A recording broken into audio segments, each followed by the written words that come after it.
It's no secret that writing can be lonely work, but does it really have to be? Whether you're full-time, part-time, or just starting out, you'll get insights into the tricks, tips, and production habits of writers from every level of the biz. From best-selling authors to those launching their first novels, you're sure to be in the company of friends as we encourage great writers to divulge and share their secrets. This is the Great Writers Share Podcast with your host, best-selling author, Daniel Wilcox. Hello and welcome to the Great Writers Share Podcast with me, Daniel Wilcox, where every week I invite some of the friendliest and most hardworking writers around today to join me on the show and discuss everything that makes them tick, roar and bounce. Today's date is the 30th of April. Somehow we've steamrolled through April and we're already going into May. It's whatever day of quarantine, but I'm going to waste no time talking about that this week because I am over it. Straight into my personal update. So I am chipping away at the second edit of my Collaboration for Authors book. I have collected a bunch of quotes and inputs from fellow collaborators and a lot of other authors that I know in the collaboration sphere. And I've been sewing them into the book, and it's really added a nice meaty chunk to the book. So for anyone out there who is interested in what it takes to collaborate, how you can actually get into collaboration, and sort of some of the specifics of navigating collaborations, then this will definitely be a book for you. And I'm very, very happy with how it's turning out, considering this is my first non-fiction project. It's working out much, much better than I'd originally anticipated. So I'm quite excited to get that out there and to the people. No word on actual release dates yet, but my goal over the next week or so is to sit down and actually work out some kind of launch strategy, some deadlines, some dates. So fingers crossed this time next week I'll be able to give you some more on that and let you know when that will be going live. In fiction, I'm still chipping away at my horror serial that I'm writing at the minute for my patrons over at patreon.com/Daniel Wilcox, with the goal of that being to release the chapters as I write them each week so that my patrons can get advance notice and all that kind of good stuff. And then once all the books are in a shape where they can be shipped onto Amazon, I'm going to start seeding those onto Amazon and building those out. But it's a lot of fun to write, and it's going better than I'd hoped so far, and I'm really sort of enjoying diving into the story, so I'm having a lot of fun with that. In podcast news, Next Level Authors is officially live. I'm trying to remember when I last spoke about it on this podcast, but if I haven't already, then myself and Sasha Black have teamed up to create the Next Level Authors podcast, which is a 20 to 30 minute conversation with myself and Sasha in which we talk about how we're leveling up our businesses and holding ourselves accountable each week, and inviting you guys to come on board, hold yourselves accountable with us, come along for the journey. And it's been a lot of fun to record that. We've got 4 episodes live so far. We'll be recording episode 5 later tonight. And yeah, it's just a whole load of fun, and I'm learning a lot. It's nice to sit down and reflect and have a chance to talk to another author who's on a similar level to where you are in terms of your author business. So yeah, come and benefit from that. And I will drop a link for that in the show notes so that you can see where that podcast is and obviously listen and get involved as well. My final note in my personal update is a bit of a biggie for me, which is I officially passed my 1 year of being a full-time author. I forgot that it was happening, even though I know when the date is, and it was actually my sister that had to remind me by sharing my post that I shared last year, which weirdly enough didn't show up on my feed. But yeah, 1 year of doing this full-time. I've learned a lot of lessons. I celebrated with a whiskey. You know, what better way is there to celebrate? But no, I'm very, very thankful that I've made it to the year check mark. Soon I'm hoping that I'll get to number 2, number 3, number 4 and just keep this going. But it's gone better than I'd hoped, and I'm glad that I'm still paying the bills and, you know, enjoying what I'm doing. And that's partly in thanks to my patrons, that's partly in thanks to the people that are buying books, to the friends that are helping me. So I won't name people specifically, but thank you everyone, you know who you are. Today's guest is the incredible Michael David Wilson, who is Mon Capitan of the This Is Horror podcast. He is a writer. He's had a lot of contributions on my other podcast, The Other Stories. And yeah, he's just an all-round amazing guy. And he's someone that I've been trying to get on this podcast for ages, but our calendars never quite aligned. And full disclosure, this interview actually happened a few months back in January, and so there's been a bit of a build-up for this one, but we wanted to hold off because Michael has officially released his first novella live onto Amazon, which came out on the 28th of April. The Girl in the Video, it's a fantastic read. I was lucky enough to have an advance reader copy of that. partly the reason why I've delayed putting this episode out, because I wanted to build the hype, and if people are interested in buying that book, then it's now available.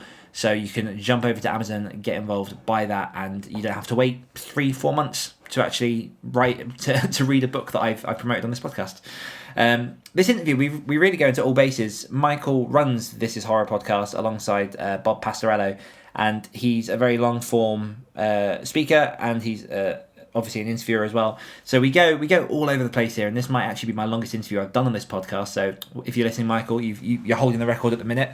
But we talk a lot about how Michael really sort of started knuckling down on his writing with a series of writing challenges, and after spending a while saying that you're a writer, there comes a point where you have to, write to call yourself a writer, and how he held himself up to account there.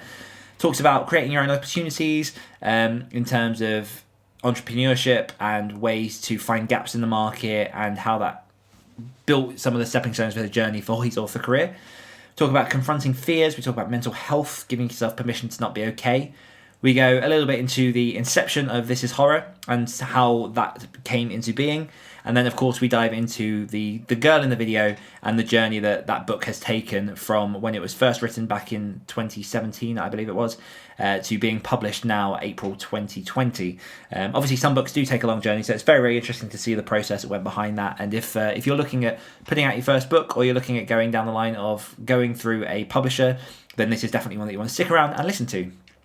But before we get into the interview, I just want to do a very quick shout out to all my wonderful patrons over at www.patreon.com/greatwritersshare, where for as little as $1 a month, you can get access to loads of extra benefits. You can get early access to the show, ad-free. I am in the process of, and this is very, very top secret at the minute, but I'll give you a bit of an exclusive. We're in the process of creating a mini-series of podcast episodes, which will be going live over to the patrons, hopefully in the next couple of months, which will be loads of good stuff. And I've got someone on board who's helping me out with that, and it's going to be very, very exciting to give that to the patrons as an extra bonus, an extra thank you for sticking with us, particularly during quarantine times when I know that cash can be tight, and just adding some extra value. So if you're interested, then go over to www.patreon.com/greatwritersshare.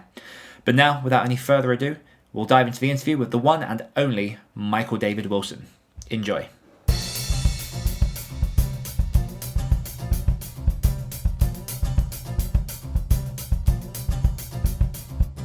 Michael David Wilson is the founder of the popular UK horror website, podcast and small press, This Is Horror. He's a professional writer, editor and podcaster, and has worked for such companies as 2000 AD, Terrorizer and Broken River Books. His brand new novella, The Girl in the Video, will be published via Perpetual Motion Machine Publishing, that's a mouthful, on 28th of April 2020, with a second novella, House of Bad Memories, to be published by Grindhouse Press in 2021. Michael's work has appeared in numerous other publications, including the NoSleep Podcast, Dark Moon Digest, LitReactor, Hawk and Cleaver's The Other Stories, and Scream. He is also a professional ESL teacher and graduate of the University of Warwick's English Literature and Creative Writing Programme. Michael, welcome to the show. Yeah, thank you very much. And it appears that there's a number of tongue twisters in terms of the publications that I've appeared in. I mean, Perpetual Motion Machine Publishing is not the easiest one to go for without practice. So no, I was fine until I got to machine, and then it threw me off. And it's because on my screen the machine is on the second line, so it looked like it was gonna. I did practice the intro, but tongue twisters are tongue twisters. But yeah, Michael, I'm excited to have you on the show. This has been a long time in the works. We've been trying to arrange this interview for a while, and due to various different things, it's been popping backwards and forwards. But we're here. We're going to make it happen, and it's going to be beautiful. But my first question for you, just to get into the head of you as a writer and to let the audience know a little bit more about your journey, can you just tell us how you got into writing and where that kind of started for you?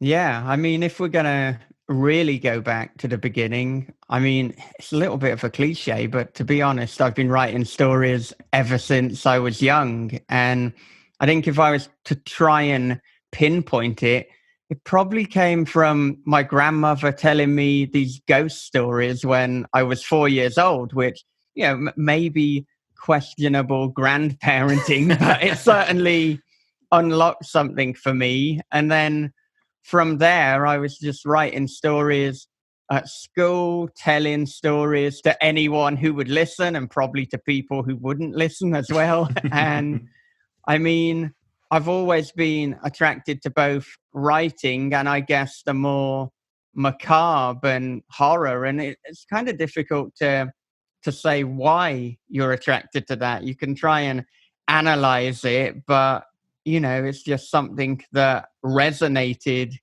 with me. And I guess in terms of professionally, it was always something I knew that I wanted to do.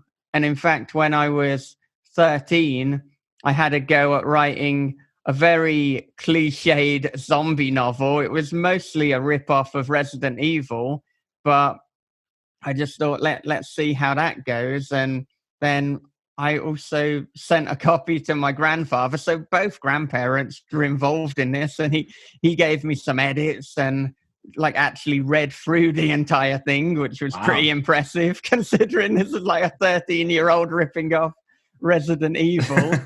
And then I went to a number of writing programs with the school during high school. And then almost inevitably, my degree was in English literature and creative writing. I've always been writing stories with a view to send them out to be published. But I think perhaps after and during my degree, there was so much pressure on writing the perfect story. And indeed, a lot of the professors had a little bit of a closed view and a narrow view in terms of what literature was, that it did stifle me a little bit. But then I think it was either 2016 or 17, I said, okay, I've kind of identified as a fiction writer for a long time now, but if I'm going to continue to use this label, I need to be writing a lot and getting it out there. And so, as people who have listened to This Is Horror podcast may know, I like to challenge myself. And rather than say, let's just submit a few stories and break myself in, I said, well, why don't I take the 1 story per week challenge for the entire year and write 52 of these stories? And if I can do that, then I can probably continue to call myself a writer. So I did that. I didn't quite write all 52 because I then learned a lot about myself, including the fact that a short story on average for me is about 10,000 words. So that was a little bit difficult to write 52 of those, but I did end up writing about 30 stories, including a number of novellas, and one of which was The Girl in the Video, which I think we'll talk about a little bit later. We'll definitely get to that, Yeah. And so since then, I've decided, okay, I can continue to use the writing label. I've got The Girl in the Video out later this year. I've had a number of stories on your other podcast, The Other Stories, and in No Sleep, in Dark Moon Digest. I've got another novella coming out next year, House of Bad Memories. And there's also a novella that I co-wrote with Bob Pastorella, who is the co-host of This Is Horror.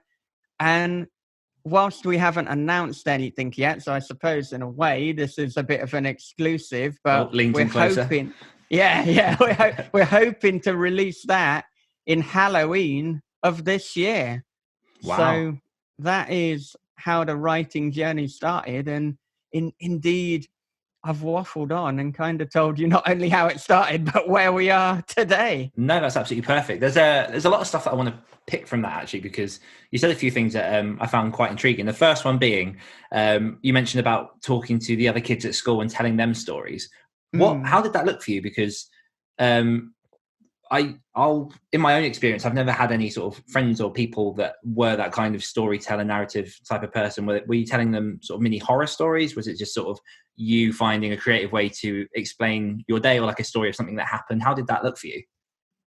I mean, most of the times it would come about after a class where we were encouraged to write stories. And so then I would regale different students with whatever I'd came up with. But perhaps a fond memory I have was when I was in year 4. So for American listeners, that would put me at about 8 years old. And we all had to write a kind of mini story, a mini book. And then we were meant to read it to a student who was in reception or year 1. So I guess that would make them about 5 years old. And so I, as a lot of writers do, I ripped off another story. I ripped off Jack and the Beanstalk, an absolute classic, and came up with James and the Chocolate Tree. And I mean, as you can imagine, a chocolate tree was growing in his garden. I mean, that must have been great for children to think, bloody hell, where's this came from? And there's loads of bars. I mean, I guess I didn't really come up with the details now, so I could, back then, so I guess I could critique it and say, well, were there wrappers or was this just pure chocolate? I don't know, but the point was the chocolate appeared, and there was a moral to the story though, because as he ate more and more of these chocolate bars, the tree started to wither. So there's something about greed. We shouldn't consume too much. And then by the end of the story, so spoiler alert, listen away if you've yet to read it, it just diminished and became a big sausage. So I don't know if that was... that sounds about right for 8 years old. Yeah. I mean, there's some definite phallic imagery going on there. I don't know if I was saying, if you're greedy, you're also a dick, and therefore your possessions will become dicks. It probably wasn't that thought through, but there's a story that I told someone, and that the kid who I told absolutely loved it and wanted me to read it again. And since it wasn't that long, I dutifully did. I love that idea of getting the older kids to read something they've written to the younger kids. I think that's a really good way to sort of, stir creative writing into people who are younger and give them something to aspire to. It's not something that we had in the school that I attended. Yeah, so shout out to St. Anne's First School in Bewdley for getting that right. Nice. Yeah, definitely share that lesson. But then jumping forward, so you said it was around 2017 that you started actually looking at putting more words on the page. So around that time, were you writing much fiction, or was it just a case of sort of you were dabbling and you wanted to start looking at taking that into a more serious fashion? So, I mean, as I said, I have always been writing, and I guess since I did my degree, which was in 2004, I have been writing with an element of seriousness, but there just wasn't really a consistent habit. So I was writing short stories, I was writing longer works as well. But I mean, I'd often meet up with my creative writing tutor from Warwick, George Tooley, who's been a great mentor and friend.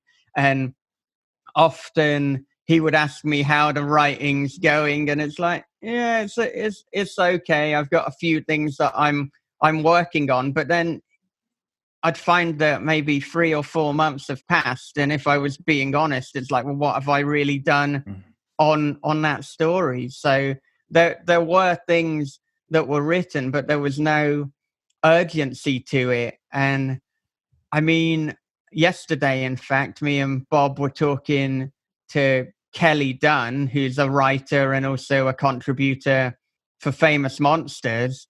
And one thing that she said that was before writing, she was doing a lot of writing-tangential activities. And to be honest, I think a lot of us do that. And I certainly did that. And I think it's because fiction writing meant so much to me and was so important a part of my identity that ironically I was putting it off. But for example, starting the This Is Horror website or starting a podcast, it was less a part of who I was. So it meant if I failed, I didn't lose that identity.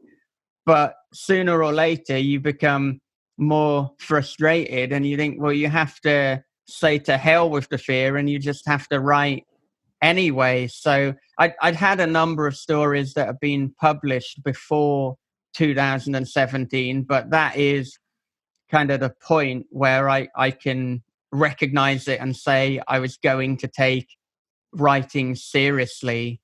And I mean, I think it was either 2016 or 17 where I went full-time self-employed. So I also had a little bit more time. So I split my time between editing, writing nonfiction, podcasting, and then writing fiction.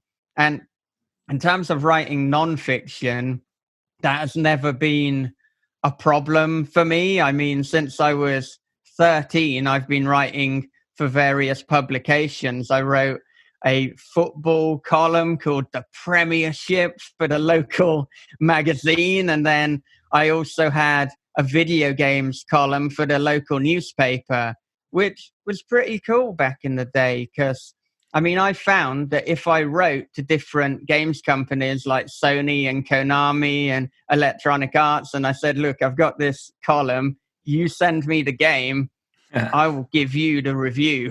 And I mean, what I didn't say to either the newspaper or to the games companies, well, by the way, I am a 14-year-old child, because I thought, they might not send it to me. But I soon learned, the way to talk to them, the way to ask for games and stuff. And I think when you're starting out and you're faking it, you're perhaps a little bit more formal in your request, like, dear sir, I am writing on behalf of the Kidderminster Shuttle, and I wondered if I could trouble you for a copy of Resident Evil Code Veronica. But then, like, you get into it, and it's like, all right, mate, so I'd like to review Resi. You got any copies? Here's the address. Cheers. Your boy, Michael David Wilson. What was your success rate in receiving a game? Really, really good. Especially because I remember after I got a game from the first company, I can't remember who it was. It might have even been Konami. But I said, well, I've already got Konami providing me with some games. So, and then it became like, oh, Konami, Sony, and Eidos, they're on board. So obviously you want to get on board as well, don't you? You want some of this sweet regional newspaper action. I mean, we might be able to shift 5 copies in the local game if you're lucky. So, that's fantastic. That's so smart. Yeah. Yeah. I guess I always had a bit of an entrepreneurial flair, and I'm not going to confirm nor deny whether after I might have sold some of the games on eBay to, maximize that revenue further. Why not? Well, maybe why not? Because some of them say not for resale, so that's why I can't. You can't take that did happen. You're just gonna have to come up with your own conclusions for that one. Absolutely. But you mentioned earlier a little bit about how when 2017 you decided to go, okay, let's go hardcore. You started looking into building the habit and making that a bit of a regular thing. What was your writing process? How did it look sort of on the day-to-day beforehand, and what steps did you take to build that habit? Because habits aren't easy to build. And I know that, speaking for myself, taking my writing from dabbling into going into sort of the full, let's make this a daily habit, let's write every day, do yada yada, it takes a fair bit of building up. So how did that come about for you? So, I mean, I think I'm strangely determined and persistent. And indeed, I thought it was maybe just how humans could operate. But speaking to my wife, she was like, no, this is not a normal way of doing things. I can say something like, right, I'm going to write every single day 2,000 words. And I could confirm that today. And then tomorrow it's happening. Yeah. And I mean, I think probably this persistence and determination actually stemmed from when I changed my diet. So, I mean, a little bit of backstory. I was suffering pretty badly with arthritis when I was 18 years old, and it built and built and built. And then when I was 21 years old, it had got to a point where I was finding it difficult to walk. I mean, I actually sometimes needed to use a walking stick to get around. So it was pretty bad. And I was on 10 prescription tablets per day. I was also injecting myself with methotrexate once a week, which is also used as an anti-cancer drug. And I went to the doctor and obviously asked, what can we do about this? Because I felt 10 tablets per day for the rest of my life is not a diagnosis I would like to accept. But they said, well, that's the diagnosis we're giving you. And so I just started researching things online and trying different diets. And I mean, at the time, I tried a vegan diet, and that wasn't really working for me. And then while I was Googling vegan protein sources, I somehow stumbled upon the paleo diet. And I don't know if you or listeners know about that, but that's almost like an anti-vegan diet because there's a lot of meat involved and seafood. And there's also an awful lot of vegetables. So, I mean, it's certainly not as high meat a diet as perhaps some people would think it is. But the kind of pitch that was on the website Mark's Daily Apple was, we can transform your health in 30 days. If you follow this, then you will get results. Give us a go. If it doesn't work, then stop doing it. And I was in so much pain. I thought, okay, I'll give it a go. And so this is another example of, so hang on a minute, one day strict vegan, the next day, right, let's get the chicken and steak on the go. And so I did. And remarkably, after those 30 days, I wasn't in any pain anymore. And within 3 months, I had got off all of the prescription medication. I'd also lost a bit of weight as well, which was just a welcome bonus. So I was looking trimmer. And so I guess having transformed my health through diet, I then started to think, what else can I actually do? And it showed me that I was in control of my life, perhaps a lot more than I thought I was. And you don't just have to wait for luck, and you don't have to wait for circumstances. You create your own opportunity. And so from there, I was studying law after I'd done the English and creative writing degree, mostly because right after I'd done a year in an admin job, and I thought, why on earth did I spend all this time at university? And now I'm just essentially doing glorified spreadsheets. And I didn't know exactly what I wanted to do. I think even though I'd always been into writing, there were a few people who had discouraged me and said the classics like, oh, you'll never make any money from it. The greatest hits album. Doing the law degree, I realized, well, one thing that I do know is I absolutely don't want to do law. It might pay a lot of money, but it's just not lighting me up. It's not giving me any kind of internal reward. And so much as I do whenever I temporarily abandon writing, it's like, no, this is what I want to do. And so I contacted the heavy metal magazine Terrorizer, got an internship there, interviewed a number of bands, including the stoner band Orange Goblin. That was a particular highlight. Got to meet the Pantera drummer, Vinnie Paul. So that was pretty cool. And then from there, I started applying for jobs that were kind of related to writing and creativity.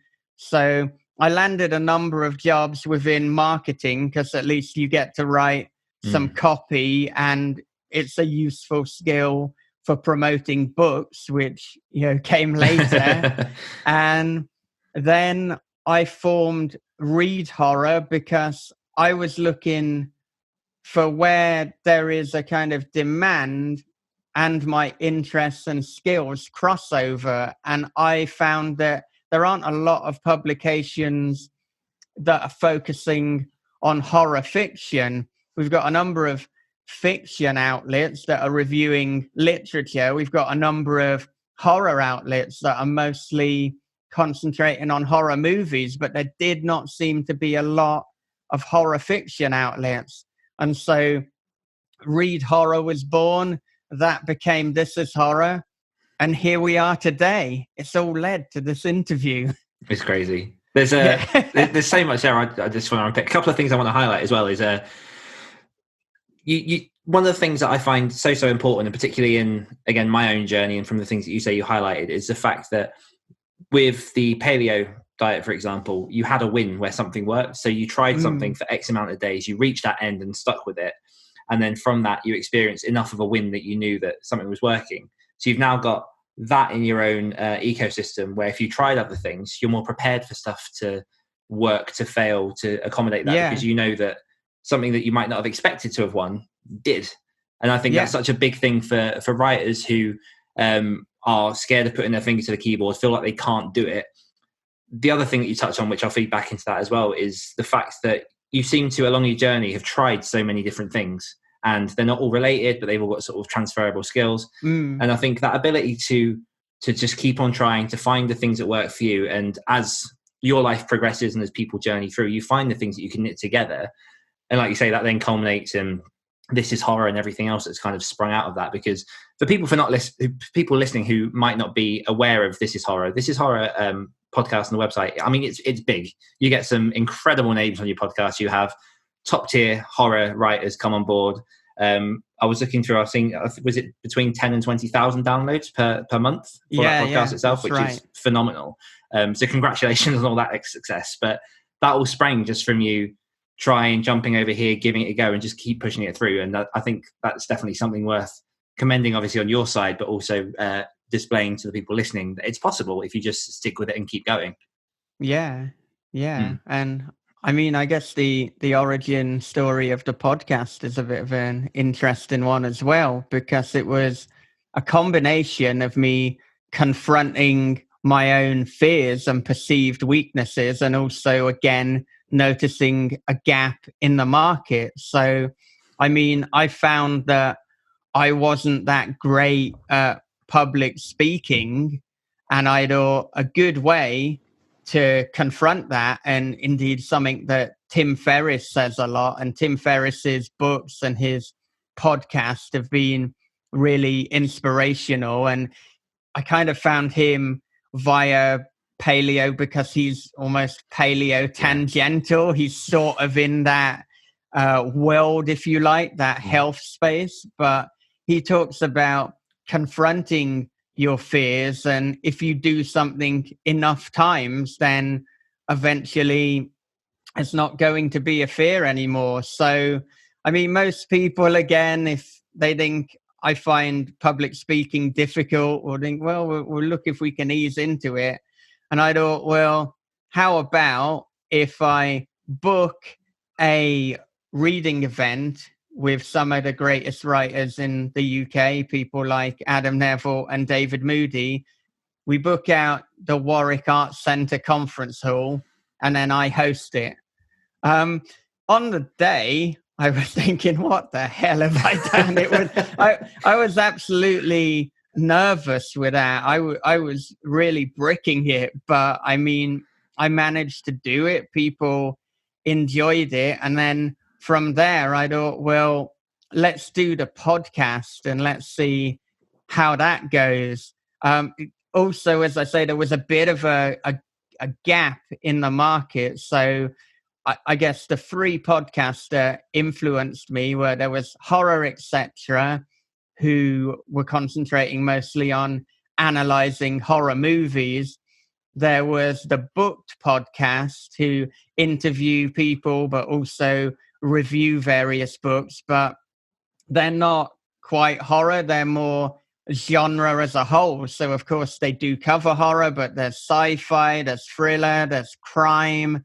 And then the final one was the Geek's Guide to the Galaxy, who were probably the nearest to what I wanted to do, because they were interviewing different writers, but then that was mostly sci-fi and fantasy, and I wanted to talk with horror writers. So that's what I did. And I mean, the first person who we got on the show was Jennifer Lynch. So that was a fairly big name to kick things off. And I'm very grateful that she took a chance on us, because, I mean, it's a little bit of a gamble if you're the first guest on a podcast, and particularly with the This Is Horror podcast being largely an unknown at the time, and her being a great director and had just wrapped up the film Chained with Vincent D'Onofrio. But if people go all the way back to the first episode and listen to the This Is Horror podcast, and I'm not necessarily saying you should, but you will notice just how much worse the audio quality is, and also just the difference in my confidence. I think back in the day, I would probably follow more of a script. I would have my questions, I would ask them, and I wouldn't follow up too much, and I definitely wouldn't get really deep, and I wouldn't touch on very personal issues. Whereas now, I mean, I think there's hopefully quite a bit of energy when I'm presenting and I'm talking to people. And also, I absolutely will follow up on everything. And if you've said something dark or controversial or uncomfortable, you can absolutely guarantee that I'll be talking about that. And I mean, I think it was after episode 100, and we did that with David Moody, and he spoke about mental health issues. And I realized that there were so many people, both listeners and writers, who suffer from mental health issues. And I mean, it's very common for creatives. And so I started talking about it more and more. And then I had people who would contact me and just thank me for talking about it and for raising an awareness. And whilst I like it if someone says, thank you for helping me, my writing has improved, for somebody to say, you've helped me navigate and find a way to deal with my depression, that is just next level. And I mean, it means that I'm making a difference in the world, which is just remarkable.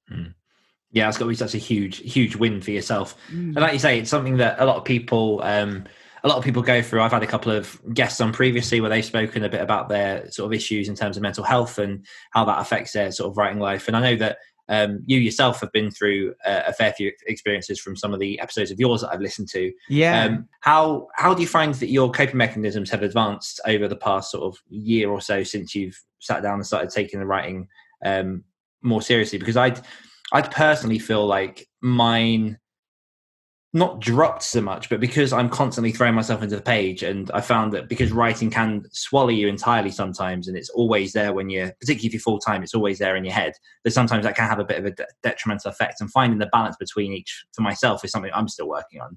But how has it kind of advanced for you?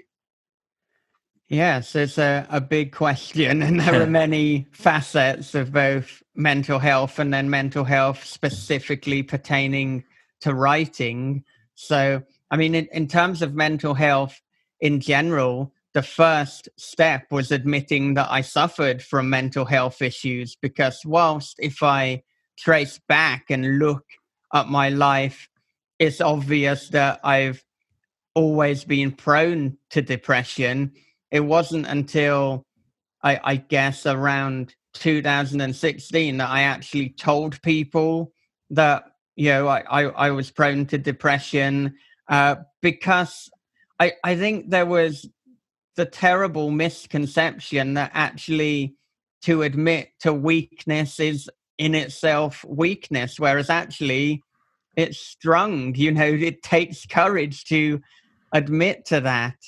And so, in terms of how it relates to my writing, I mean, when I wasn't sending writing out, it was almost because I'd done so many things within the horror community that I thought, oh no, I've built up this great website. This is horror, and now if I put my writing out there, it has to equal it. And as well, when I'm talking to people like Ramsey Campbell, it's like, how can I interview him? And then I put a story out, and it's clearly not going to be as good as Ramsey Campbell. But I think as well that my style is very different to a lot of the supernatural masters of horror who we chat with. I mean, of course, you've read a number of my stories, but I think, it's a lot more minimalist. It's very dialogue heavy. There's hopefully humor in it. I mean, I think there's humor in it. It makes me laugh, but then sometimes the stories that make me laugh the most are the ones that traumatize other people. But as long as I had fun, and I just thought maybe if I ship my work, people are somehow going to think it invalidates what I'm doing with This Is Horror. But really, that was bullshit, and that was what the resistance, as Stephen Pressfield titles it, which is like a voice coming in and stopping you doing the important work.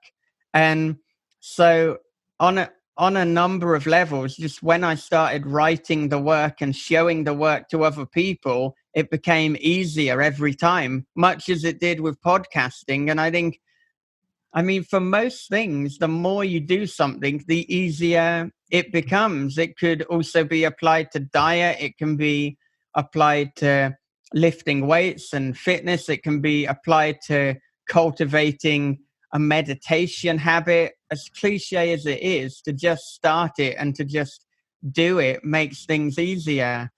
But again, trying to think of more specific mental health issues. I think a lot in life can go back to mindfulness and meditation, and that is to accept that there are some days and there are some periods where things are going to feel a little bit darker, and you just have to accept that. And for me, even on my darkest days, there's a little light that says there's the possibility of a brighter tomorrow. There's just that little bit of hope.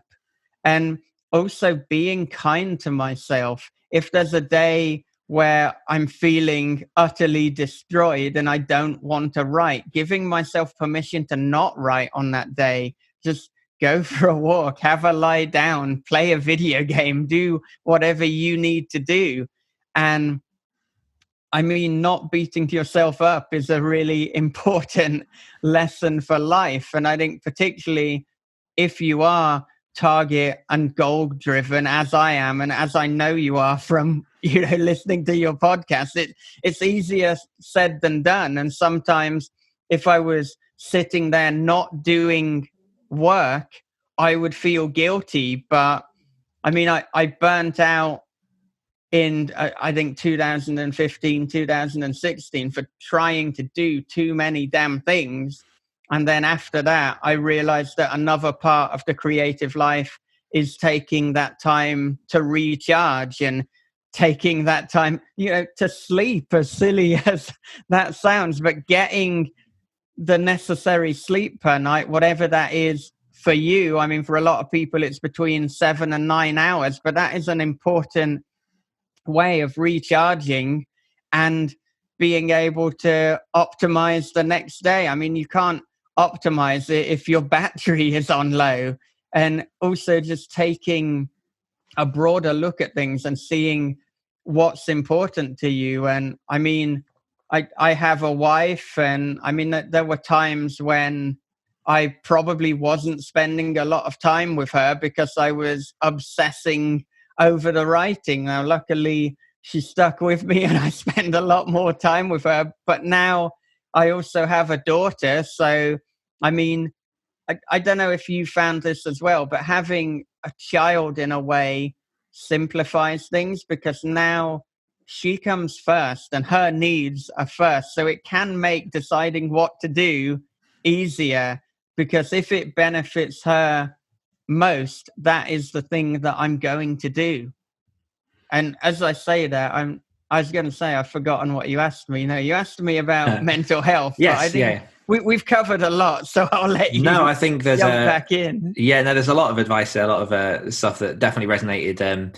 I think the big one that you picked up on as well was giving yourself permission to not be okay when that is how you feel, because by forcing yourself to carry on, and I've experienced the same of being in and out of bursts of burnout and still trying to power through because I figure I should be a superhero. I should still be able just to keep this going. It's just this too shall pass.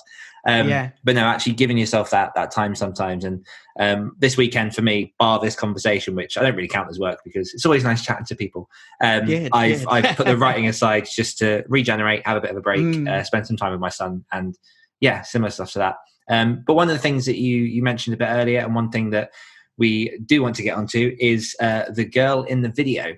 So you've got a brand new novella coming out at the end of April.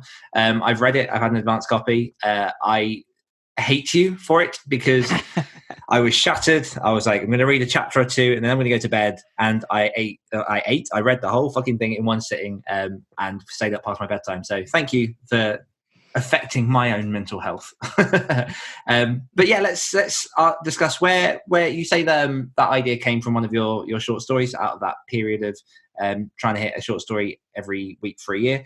How did the journey go from finishing that story into where it's at now with Perpetual Motion Machine Publishing? Yeah, well, I mean, firstly, I should apologize for affecting your sleep after giving this lecture as to how important it is. And now I've done that. I'll put that. It was worth it. Yeah. I mean, I guess next time I'll have to try to, write a less page-turnery story for you. Just write some drivel. Yeah, have some consideration, for goodness sake. But yeah, in terms of how the story came about, so I wrote it during this one story per week challenge, and Max Booth and Laurie Michelle at Perpetual Motion Machine Publishing, they'd put out this call for lost films, an anthology where, well, as you can tell from the title, there has to be a lost film of some sort. And so I was thinking about how I could approach that. And then I started planning out the girl in the video. And I think the limit in terms of word count was 10,000 words for this short story anthology. And as I said before, I tend to write things that are a little longer than they should be. I mean, as an aside, a lot of the stories for the other stories, what you may not know is many of them at first draft are 4,000 words, and then I have to cut them down to 2,000 to meet the word count. And as so happened with the girl in the video, I think the first draft came out at 18,000 words. And I mean, I messaged Max and I said, well, I've overshot the word count a little bit. What is the maximum you could accept? And he said that he got another story that was about 13 or 14,000, and that was going to be the longest one in the book. And I mean, I can't remember exactly how it went, but I said, well, what would you think to this 18,000 word story? And he would have said something along the lines of, well, I think it wouldn't be accepted for lost films. That's far too long. But he wanted to take a look at the story anyway. And so I sent it over, and then he enjoyed it so much. He said, well, how about if I were to publish this as a standalone novella? Would you be interested? And obviously I said, yes, of course I would be interested in that. And so that is where we're at. And so then it went through a few more drafts. I think it's been expanded, so it's now about 25,000 words. So it's a solid length for a novella rather than just kind of meeting that minimum word count requirement. And I mean, it's been quite a long process because I finished it in 2017, but we've been tinkering with it for these past 3 or so years. And finally, we have that final text, the text that you read, and it's going to be published in 3 months from recording. And hopefully, at the time that you're listening, it's either going to be imminently available or it is available. So head over to Amazon and pick up a copy. Absolutely. And this is a moment where you'd hold up a beer and we'd salute, but I didn't bring one because it's also in the middle of the day. Yeah, I think we've both got water, given that it's like 1 p.m. in the UK. So hardcore. There we go. I mean, Cheers. It's not a video podcast, but we have the video on. So we do. Yeah, we benefited from that. Sorry, audio listeners. Just an audio. I'll add a little clink in post. But a good idea. Yeah, no, I mean, the whole journey of this, it's kind of testament as well to the fact that just by producing and having this sort of stack of content that you can pitch to different people is so advantageous to yourself, and obviously anyone else that works that way. I make the mistake of collecting all my short stories and putting them into an anthology that I publish myself when I could probably try and reach out and network those a bit more. But yeah, the fact that you've got this sort of pool of stories that you can now target and take to different people, I think that's a really good way for people just to build up that stock. And rather than, like I did at the start of my journey, trying to write specifically to one magazine or blog or whatever until you hit that, just write the stuff that you love, write what you're enjoying, and then find a place where it fits. And obviously with Max Booth, that's something that worked for you guys. Yeah. And I think, I mean, there are no hard and fast rules, and really the caveat as per Bruce Lee is take what you want, take what works, discard what does not.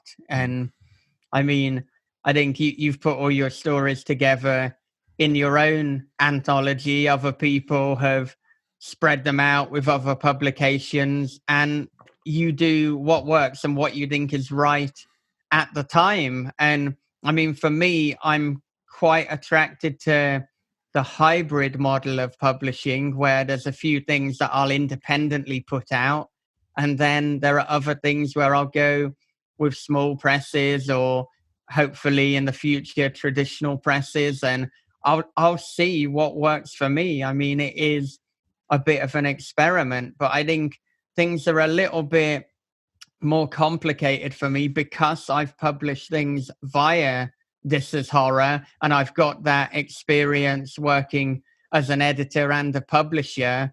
The kind of goalposts, it's a little bit higher in terms of what I need a press to be able to do for me, because there's so much that I could do for myself.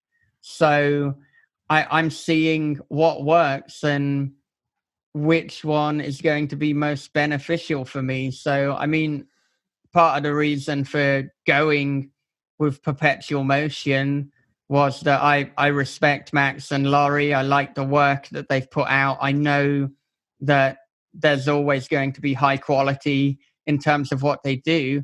But I thought as well, at such an early stage in my career, I like having that nod of approval and saying, actually, this is worth publishing, because if I'm independently publishing it, I'm the only one really saying this is worth publishing. And I wanted someone else to do that for me. But even the girl in the video is a little bit of a hybrid, because Max and Laurie are putting out the paperback and the ebook, but I've retained the audio rights. And I think it's really important to have an audiobook out. So I have commissioned a narrator, and I will be releasing the audiobook, hopefully to coincide with the release of the physical book. And as someone who is such a fan of audio, I mean, I have my podcast, I listen to a number of audiobooks. I just think everyone should be putting out audiobooks. It feels like a missed opportunity and money that you're leaving off the table when, or is it on the table? The fact is, the money should be going in my pocket from the audiobook. And I think you're leaving it on the table, but that's someone else's table. I want it on my table. So the money. These metaphors are getting confusing, but we've nearly been talking for an hour now. So hopefully people will forgive me. Talk to me a little bit about your Nightworms cover reveal, because I saw this on Instagram and I was very curious by it because that it's a very what's the word? It's a very, very modern way of promoting and getting your word out there. And obviously you've worked in marketing. I've used to work in marketing. There's a lot of stuff here about social influencers, but tell us a little bit about what that was and how that came about. So in terms of the cover reveal, it was mostly Max Booth who decided to go with Nightworms. And then he asked me if I would be interested in that or if that was something that I approved of.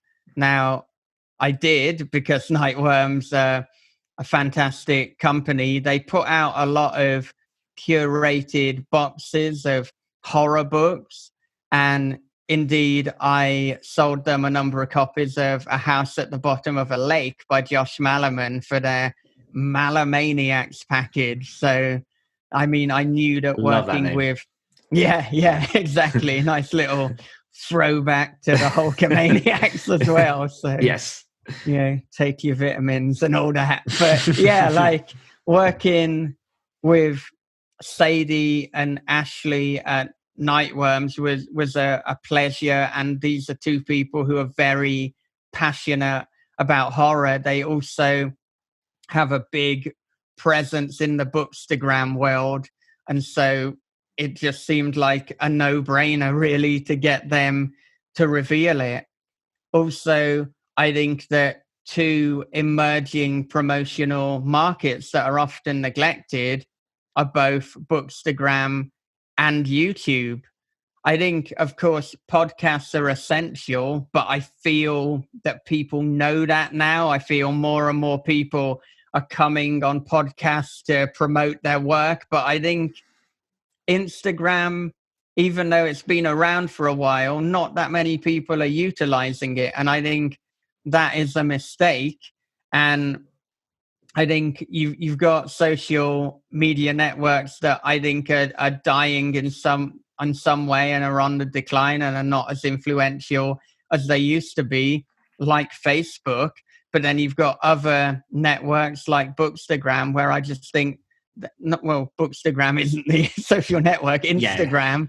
And I think they're getting more and more powerful, and they've got a community that is often distinct from the community on Twitter and Facebook. Whereas I think those on Twitter and Facebook, there's more of a crossover. And I mean, I said that Facebook is on the decline, which is why it was pretty smart of them to buy Instagram. So, like if Instagram rises and Facebook falls, then Zuckerberg is still going to do quite well out of it. Mm-hmm.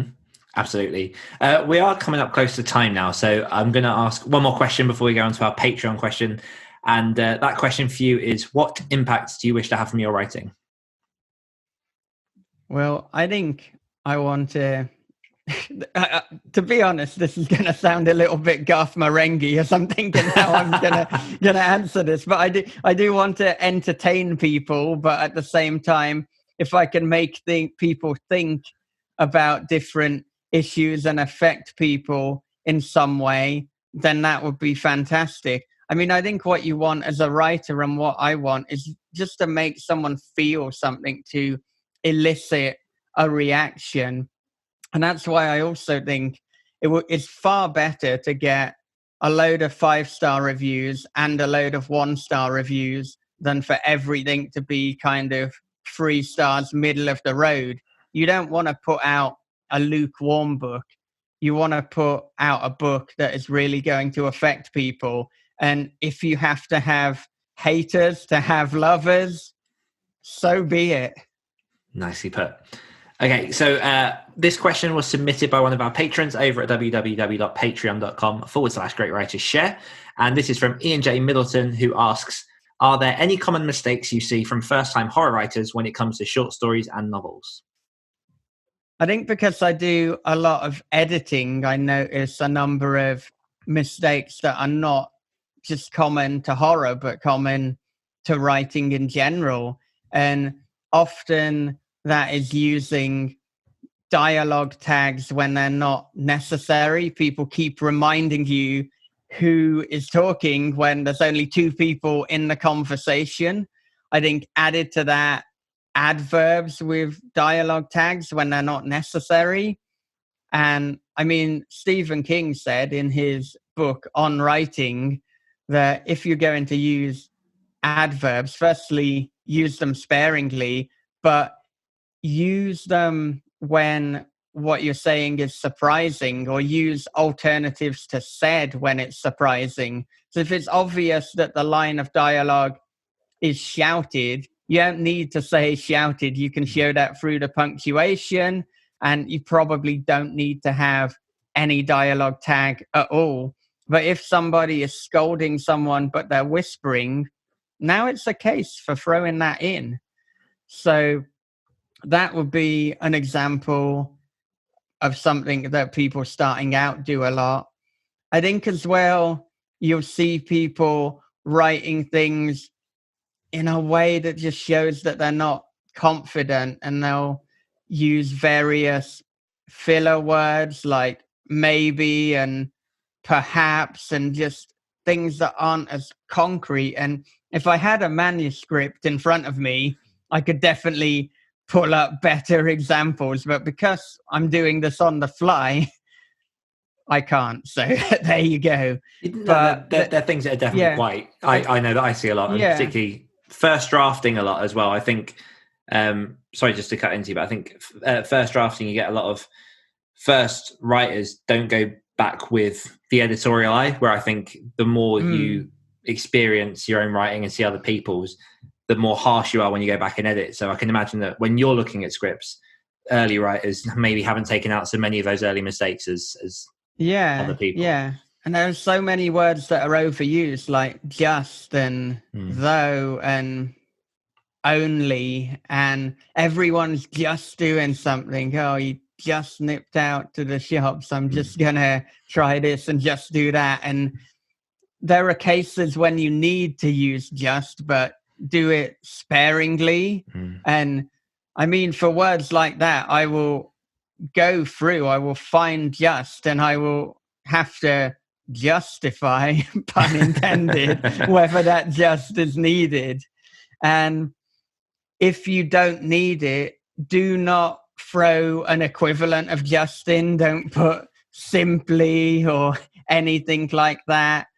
Also, a number of people will overuse that, and that can often be cut. So it's looking for these words that are essentially filler or redundant. And if you can remove them and the sentence is still intact, then do it. Remove all the words that you can. And that is particularly crucial for me when I tend to overwrite, and then I have a publication such as The Other Stories where I need to lose a load of words. And I mean, The Other Stories has been great in terms of really fine-tuning my stories. And I told you I tend to write long short stories, so that's why I submitted so many to The Other Stories, to see actually I can write these short stories. And also, I mean, the themes are fantastic because it's meaning that I'm having to challenge myself and write things that I ordinarily wouldn't write. I mean, cosmic horror is not something I particularly gravitate towards. So then I came up with the story, The Mold in the Walls, or The Mold on the Wall. And like, a lot of people have said it's one of their favorites that I've done for The Other Stories. So absolutely, it is important to challenge yourself. Yeah, I definitely think that writing I know obviously you're spinning away from the question, but the writing in the much shorter form, it teaches you a whole new level of what is needed in a story, what is compulsory, what actually helps that narrative along. And we get so many entries because we're 2,000 words is our cutoff, but we give like plus or minus 10%. Obviously, as you know, but we'll get people that submit 2,300. We get people that submit 1,700, and we just have to push them away because that's not within the criteria. And it sucks because we get some awesome content from that, but that's just one of the cons about when you get 30 or 40 submissions. You have to be strict. You have to go with what works. And you're writing the stories that you've submitted through. I mean, you've had a lot of stories featured on the other stories, and they are quality stuff. So this guy knows what he's talking about. Yes, thank you. You're very, very welcome. Now, before we sign off, I'm just going to jump into our quick fire round, which gets the heart pumping, gets the blood flowing around the body. But I've got 10 questions I'm going to throw at you as quickly as possible, and you have to try and reply as quickly as possible. Okay. Passing is fine, but it's all just in fun. Okay. Sweet. Freddie or Jason? Freddie. How many grains of sand can you fit in one hand? What? What? I'm going to pass that. That is ridiculous. A waiter served you soup with a dead fly in it. What is your response? To politely ask if I could get another soup. What's your favourite type of ball? Football. What's your favourite film of all time? I mean, this could change any day, but let's say A Clockwork Orange. Nice. What's the one book you've recommended more than all other books? It would have to be something by Haruki Murakami. The Wind-Up Bird Chronicle. What's your favourite type of tree? What are these questions? I don't know. The oak tree is the one coming to mind for no real reason. Sushi or Sunday roast? Sunday roast. Surfboarding or kayaking? Kayaking. Cool. There we go. That's all the questions. there we go. It's something a bit interesting just to end it off. But so one extra question for you. Where can our listeners find out more about yourself and your work? So you can find out about me and my work at www.michaeldavidwilson.co.uk. And you can find out about This Is Horror and my podcast at www.thisishorror.co.uk. That was beautiful. That was practice. And the girl in the video out 28th of April, 2020. Make sure you grab a copy. Michael David Wilson, thank you so much for coming on the podcast. It's been a blast. Yeah, this has been a lot of fun. Thank you very much. No worries. And thank you everyone for listening, and I'll see you next week. Thanks for listening to this week's episode of the Great Writer Share podcast. Next week, I'll be joined by the smash hit sci-fi and post-apocalyptic author, Nick Cole. Don't forget you can get early access to every episode of the Great Writer Share podcast and the chance to ask upcoming guests any of your questions just by becoming a patron of the show. All you need to do is visit www.patreon.com/greatwritershare and support the show for as little as $1 a month. One more time, that's www.patreon.com/greatwritershare. Until next time.